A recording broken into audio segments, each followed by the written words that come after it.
When you start to work with your dog on a long line, you'll get to the point where you've established quite a few good responses with your dog walking by the leg, a release cue for your dog to walk onwards.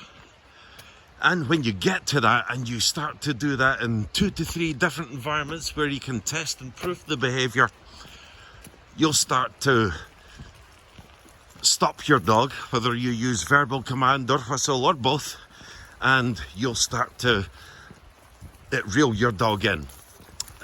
Knowing where you are in relation to the line is quite important, and becoming comfortable with that and comfortable with the fact that you've got some good solid responses from the dog is quite important when you start to test and proof things in what people call distracting environments. I just call them rich environments. That's what they are. Your dog's interest is piqued in certain places, and getting that instant response from your dog is quite important.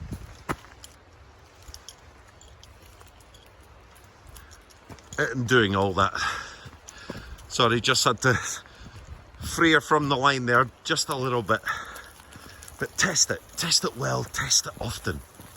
Hup! Atta gal, good girl, good girl. Get on. Test your verbal cue, test your whistle cue, and then once you get a good level response, it takes a leap of faith to drop the line and let it drag, you know, but knowing where you are in relation to the line, where you can pick it up and go after it. Up! Atta gal. Who's a good girl?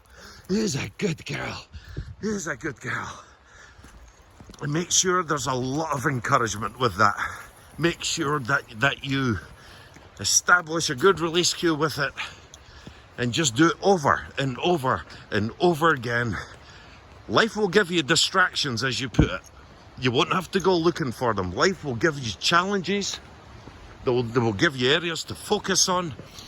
They will challenge your timing. And the main thing is that you learn to get comfortable with, while you experiment with your cues, your level of response, your steadiness. If something comes down the path here, I need to keep the dog steady beside me, and working in all those areas. Once we drop the line, you're not necessarily dropping control. We need to, the line is a temporary measure until we can get really good responses from the dog. That's quite important. So this girl's been doing absolutely fabulous with me over the last few months. There's no way I would have allowed her to travel freely on a line when we first came into contact with each other.